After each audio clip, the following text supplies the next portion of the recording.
Hi friends, welcome to my channel. ఈరోజు KFC chicken ఎలా తయారు చేసుకోవాలో చూద్దామండి. ముందుగా చికెన్ జాయింట్స్ అనేవి నీట్గా కడిగి పెట్టుకోవాలన్నమాట.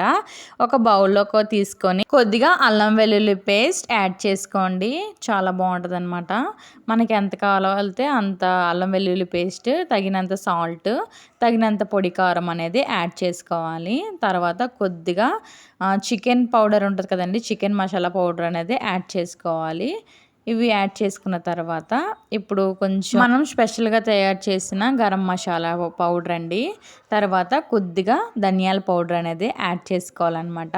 ఇది యాడ్ చేసుకున్న తర్వాత మనం కొద్దిగా జీలకర్ర పౌడర్ యాడ్ చేసుకోవాలి. టేస్ట్ అనేది మనకి చాలా బాగా వస్తుంది అనమాట. కొద్దిగా మసాలా కారం, మన ఇంట్లో మసాలా కారం ఉంటుంది కదండి, అది యాడ్ చేసుకోవాలి.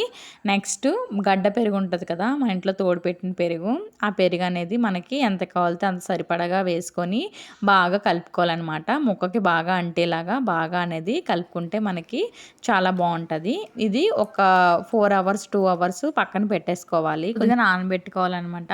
ఇప్పుడు కార్న్ ఫ్లవర్ అండ్ కొంచెం చికెన్ మసాలా పౌడర్ అండ్ కొంచెం వరిపిండి మనం యాడ్ చేసుకొని కొంచెం బాగా కలుపుకోవాలన్నమాట.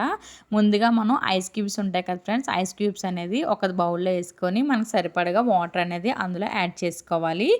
ఇప్పుడు ప్యాన్ పెట్టుకొని ఆయిల్ వేసుకొని ఇప్పుడు మనం మెల్ట్ చేసుకున్న చికెన్ ఉంది కదండి, ఈ చికెన్ని ఈ పిండిలోని అండ్ ఈ వాటర్లోని కూడా బాగా ఎలా కలపాలో చూపిస్తాను. పిండిలోని బాగా పిండి ముక్కకు అంటేలాగా కొంచెం బాగా అనేది అంటించాలన్నమాట. ఇది బాగా అంటే చాలా క్రిస్పీగా, చాలా టేస్టీగా వస్తాయి. ఈ పిండిలో బాగా కొంచెం బాగా అంతా కలిసేలాగా చేసిన తర్వాత మనం ఎంత బాగా కొంచెం దులిపిన తర్వాత మళ్ళీ కొంచెం బాగా అంటించాలన్నమాట. ఇప్పుడు ఐస్ వాటర్ ఉంది కదండి, ఆ ఐస్ వాటర్లో కొంచెం నానబెట్టాలి. నానబెట్టిన తర్వాత అంటే మనకి చల్లగా ఉండే దాని మీద మనకి పిండి అనేది గట్టిగా అంటుకుంటుంది. ఇప్పుడు అదే పిండిలో మళ్ళీ పిండిని వేసి బాగా చేయాలి. ఇలా అన్ని పీసెస్ కూడా ఇలాగే చేసుకోవాలి.